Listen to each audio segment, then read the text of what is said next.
Most of the concepts you see in today's lab you have got from lectures, so I don't want to go into too much detail. As always, I just want to try and give you a very high-level survey of what's going on in these experiments. So the first thing is you're going to be exploring is a magnet, and there's many different types of magnets. There are permanent magnets and there are electromagnets, and you will get a chance to explore both of those things. A permanent magnet is essentially a set of material that we dig out of the earth or we manufacture to make something stick. So your refrigerator magnet is a permanent magnet. There are so-called rare earth magnets, which are what's in your kit, that are magnets. And another magnet actually is a compass. So we can explore magnets by using a compass, because a compass, which is usually it's a circular thing, and there's a needle on the inside.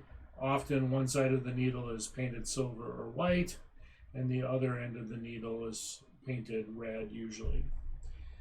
And if you use a compass, we know that on normal circumstances, the red will point to what we call geographic north.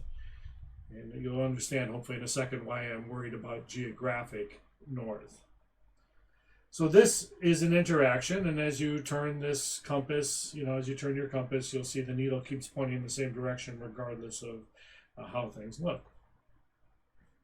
So what's going on? Well, the compass is, if it's not near another magnet, interacting with the Earth's magnetic field. The magnetic field has what we call poles, and they use the directions. So we have magnetic north and south and geographic north and south. So this little bar magnet that you have, that's silver, will have one end that will be a magnetic north and another end that will be a magnetic south pole, and you'll get a chance to explore that.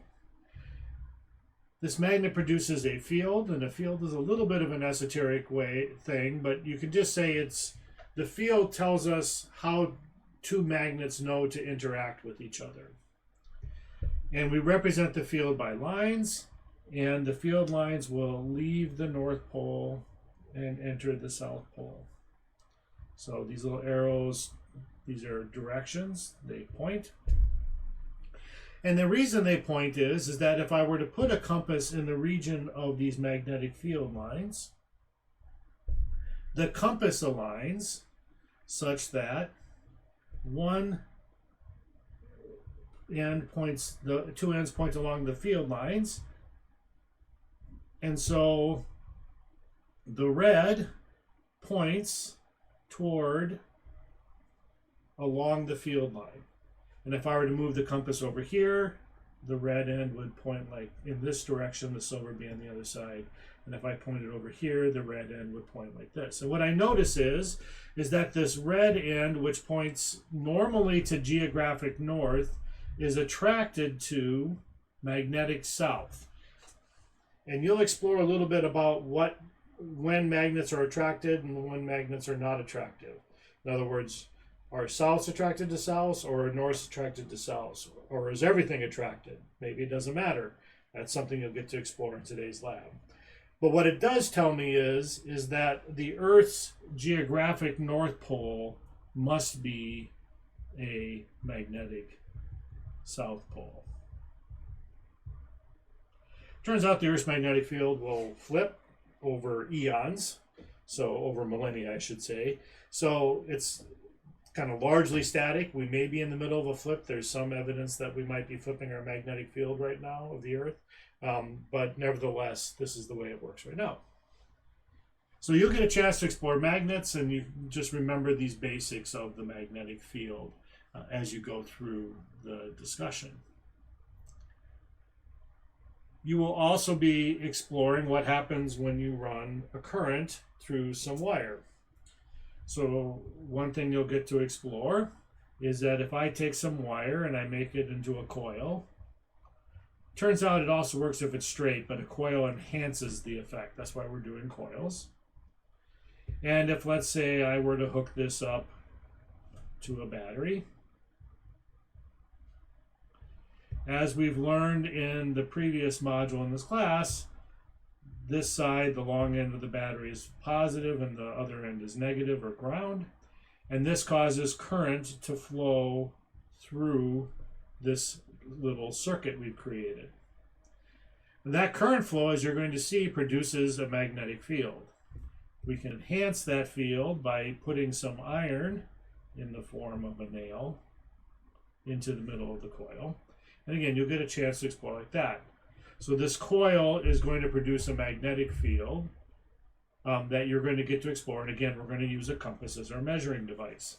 And you're going to do an even more exploration of that in Lab 3. The reasons and why this works is a little bit complicated, although we'd love to talk to you about it if you have any questions. The last part we're going to do has to do with Faraday's lab, and I'm going to very much encourage you to look at the FET, which says that if I insert a magnet, so if I have a coil, and if I take a magnet and I insert it into the coil or remove it from the coil, that actually will create a current. This is called Faraday's law. We're really going to focus on just a conceptual understanding of Faraday's law, but this will create a current, and of course if we create a current, we also know that we have a voltage. Now what that voltage looks like depends on whether or not I'm putting the magnet into the coil or out of the coil, and which pole is actually going in and which pole is coming out. And that will be Lab 4, and you'll have to lean on Lab 3 and 4 to understand what exactly is going on. And that's the final summative question. So if it's a little bit complicated, don't hesitate to ask us questions.